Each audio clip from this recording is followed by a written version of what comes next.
Since I've been self-quarantined for a month, my bi-weekly trips to the range have been necessarily curtailed. Cabin fever about got the best of me when I learned that Walther had produced 3 different airsoft pistols matching the PPS M2 and the PPQ, and they were inexpensive. I've never seen an airsoft pistol before, but I ordered one. The PPS M2 is my everyday carry and has been for several years, and although I have several other handguns, it makes sense to me to practice most with the firearm you carry most. I ordered the PPS M2 AirSoft pistol on April 10th. $131, and 7 days later it arrived. Here's how it came.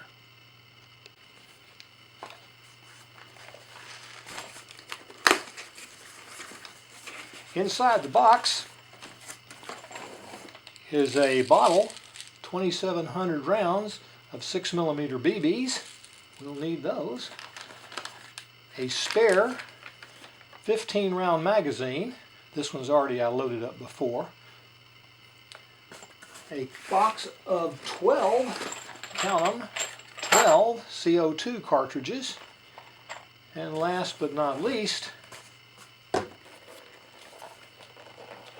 the PPS M2 AirSoft pistol. You can tell by the orange tip that this is an airsoft gun. That's industry standard, but it's exactly the same size as my Walther PPS M2. Though I have an 8-round magazine on this one comes with a simulated 7-round magazine.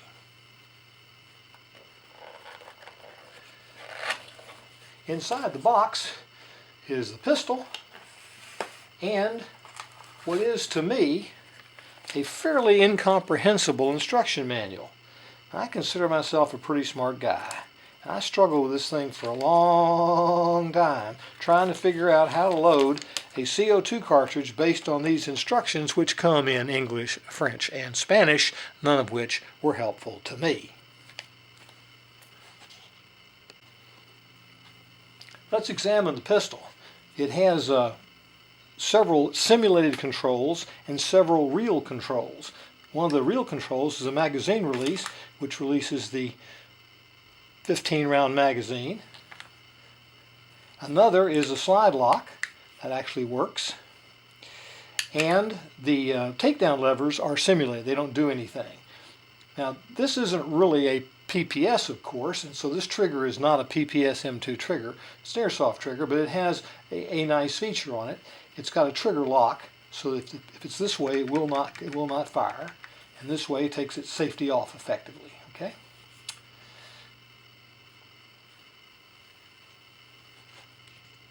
And now the task is to figure out how to get a CO2 cartridge into the butt of this gun. I examined it pretty carefully and I looked at the instructions over and over again, and all I could find was this round hole in the bottom and nothing much else. And fiddling around with it for a while, I discovered that, look, the back strap is spring-loaded. And if you push up on it, it pops out, and that's how you can insert your CO2 cartridge. That's the good news. The bad news is you can't insert the CO2 cartridge. There's not enough room, because this little guy has to be unscrewed in order to make room for it, and then screwed back in to puncture the cartridge and let it do its job. And it takes a 6mm hex wrench. Well, I ran out to the garage and I got a 6mm hex wrench, and I came back in, and sure enough you could unscrew this enough for the cartridge to go in and screw it back in. I said, well, that's a heck of a thing to leave out. If you have to have a 6mm hex wrench, who the heck has one of those things hanging around? Everybody does not. And I discovered that the back strap has a little spring-loaded piece at the top to pop it out, and that's not a 6mm hex wrench. So I go back over the manual again, and sure enough, that's all there. I just couldn't figure it out. So that's how that works. You just put this back in, you're ready to go. Now they suggest that before you load magazines and so forth, that you test that the CO2 cartridge is installed properly and works properly. So let's do that. Charge it. That's all it takes for that. Point it in a safe direction. Whoop, got safety on. Point in a safe direction, and that's that. And that's all there is to it. You load up the 6mm BBs in the magazines and go have a great time. Enjoy!